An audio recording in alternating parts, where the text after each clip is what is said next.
Hello, ladies and gentlemen. It's One Gangster Robot, and I'm here to talk about a game that I've loved and played more hours than I can count, since all the way back to the very first one. And of course, I'm talking about Gears of War. And right now, I'm going to be talking about Gears 4 just because it's the most current version, and anything I say can pretty much be applied to the entire franchise. But with that said, let's talk about the quick tips for Gears of War 4. Alright, so the first thing you want to do is get really good with the shotgun. You need to learn how to use the shotgun and figure out the spray range and where it's likely going to hit. Now what I suggest is to walk up to a wall in a private match and hip fire into the wall at different camera angles and different distances from the wall.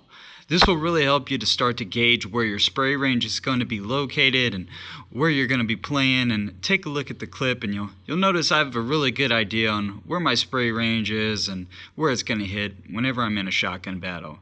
And once you got that down, you can really start to anticipate where the enemy is going to be, and once you're starting to feel comfortable with that, you can take it in and practice and start playing a match. So if you take a look here, you're going to notice, boom, I know where the actual spray range is. I'm coming up on that guy, I knew where it was, and I continue to do this stuff. Something else you're going to learn to do is try to injure an opponent before you get into a shotgun battle. That guy was already injured, so basically I was able to use that and basically counter off of it because he already had a little bit of damage. It made the fight a little bit easier. There you saw I popped that guy's head off. I know where this next guy is. He's behind the actual wall here. I'm going to actually let him run up on me, and then I'm going to go in. Boom. Knew where my spray was. And it kind of works that way. Once you learn where the spray is at, it's going to be a lot easier. You can do it over and over again. Boom, hit them with the active, and it's pretty much a done deal at that point. So that's the number one thing. Learn where your spray's at. Get that down and get that down pat, and once you start feeling a little comfortable with that, it's going to get easier and easier, and basically you're going to have no issues in shotgun battles, especially when you're hip firing. And once you get really comfortable with hip firing, you need to learn how to use your sensitivity, and I'll talk a little bit more about that a little bit later. But you'll notice I do a sweeping motion a lot of times. I also have a thing where I actually like to charge a lot. Notice I charged the guy with a sniper, jumped right over into him. I'm going to do the same thing to this guy just because we have him outnumbered. I know where my spray's at. Boom, he's done. Sometimes you just got to kind of know when to retreat and when to charge people. This happened to be an instance of both times I wanted to charge the person. It's good to be able to predict where they're actually going to be at. So once you get comfortable with that, you're going to learn how to use the quick aim. And I'm not going to spend a whole lot of time on this, but it's definitely something that you're going to need to learn when you're having battles that are a little farther away or they're a little bit disoriented. So what you're going to notice is I'm going to run up on a guy, and I'm going to get kind of out of position here, and we're going to have a little bit of distance between us. So I'm a little out of position, quick aim, shot. So you don't never want to hold the aim down consistently and just stand there with it held down. You want to be able to quickly tap the button and zoom in, get your shot off, and let go. And it's really just something I use when I have a little bit of distance between me and somebody. But you never want to just stand there and hold in the aim button. As soon as you can get that first shot off, let go of the aim button. Now I'm probably going to catch a lot of flack for this one, but use the grenades. I'm going to catch hell in the Gears community over this one, but frag grenades, in my opinion, are one of the handiest weapons in the game. They can turn an entire round in your favor of your team with one well-placed grenade. And the trick to using them well is just to understand where your opponent is headed and throw it in the direction where you think that they're going to be standing in a second or 2 seconds from now. So I'm really big on trying to focus the grenades into a group of people and drive people into my shotgun. That's really what I like to do. It's how I play the game most of the time. I throw a grenade where I think they're going to be. I try to drive them into my shotgun. It helps me clear out 2 or 3 people before I get a death, and really helps my team out, especially in something like team deathmatch or escalation. So I'm really big on grenades. Something else you're going to do is learn how to get creative. You notice there I banked the grenade off. So by banking the grenade off, it allowed me to bounce it in his general direction instead of trying to throw it over the car. It was a lot easier to try to get the grenade to him that way. So once you start getting creative like that, it's really going to be all about mastering how to use these, and it's something that can quickly skyrocket your kill-death ratio and help you really support your team as well, just by using these grenades. And you want to continue to do that and use the shotgun. You want to learn to run away, and I mean seriously, run away. Something that took me a long time to understand in Gears, and it's not the smartest idea to always run in and try to fight with 4 people by myself. If you're in a position you don't like, even if it's a one-on-one fight, you have slight damage, if you feel like you're at a disadvantage, run away. There's no shame in surviving so that you can be there to hopefully make a meaningful play later on in the round.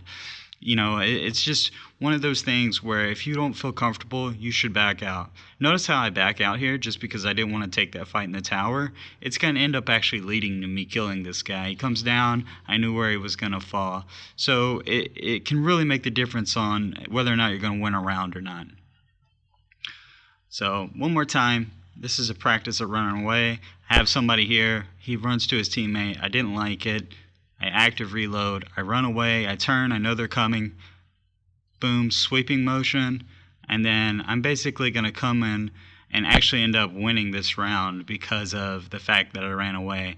So we're going to have another person here, boom, it's finished, and that was all because I ran away that we were able to actually do something with that one. Next, we're going to find your power weapon and practice with it. In my opinion, while playing, you need to try to pick up power weapons as often as possible. The more you use them, the better you'll get. Try it out in a social match first and see what you can learn. Eventually, you'll find a weapon that you feel you're decent with, and you need to practice with that weapon as much as possible. Picking it up, pick up the others when you have a chance, but before you know it, you'll be pulling off some amazing kills from across the map, and you'll really get good at using the different weapons. I like the drop shot. As you can see here, I just got a double kill, and then I'm going to kill the third guy here. The drop shot is a really good weapon. I've gotten some crazy kills from across the map. Here's a pretty good example, and I mean I've killed people from all the way across the map that never even saw me just because I knew they were going in the general direction and that they were actually going to be where I thought they were going to be with the drop shot. It's one of my favorite weapons. I like the torque bow a lot as well. And I'm not very good with the sniper, but I'll pick it up if no one else is going to pick it up. I'll pick it up. But you can really do some damage with the drop shot if you get good with it. Here's an example of shooting across the map. I missed this one, but I know where he's going. And right here, you're going to notice, boom, he's dead. So it's all about something you're going to learn. It's all about really predicting where people are going to be a lot of the time. So, and the last thing is learn how to active reload and adjust your sensitivity. So you're going to need to get into the habit of using an active reload. It needs to become second nature. It gives you about an 8 to 10% damage, which can really help you in a shotgun battle. If you're in a one-on-one fight, you don't want to go into it without an active reload. So make sure that's number one, that becomes second nature. You got to have your active reload. Without it, you're really just you're really at a great disadvantage. So make that second nature, and then you'll have a fantastic time. And the next thing is the sensitivity. Play with a higher sensitivity. It might take a while to get used to, but you need to be able to turn quickly to pull off some of the shots you're seeing in this video. So start slowly adjusting. Typically your look and your target sensitivity will need to be adjusted, as well as the zoom. So start moving it up a notch at a time, or move it to the max and adjust it down slowly to suit your needs. Either way, you need to force yourself to get used to it. It will, it'll really help you, and you're not going to be able to do those sweep shots without it. I'll provide mine in the bottom, just so everyone has something, but everything is different for everyone, and everything feels a little bit different and comfortable to each person. But I'll still put those in the links below. Ladies and gentlemen, I hope you like this video, and I'm happy that you're watching it. And this is it for the Gears of War 4 quick tips and tricks. And hopefully I'll see you again. If you like this video, subscribe, and I will talk to you all later.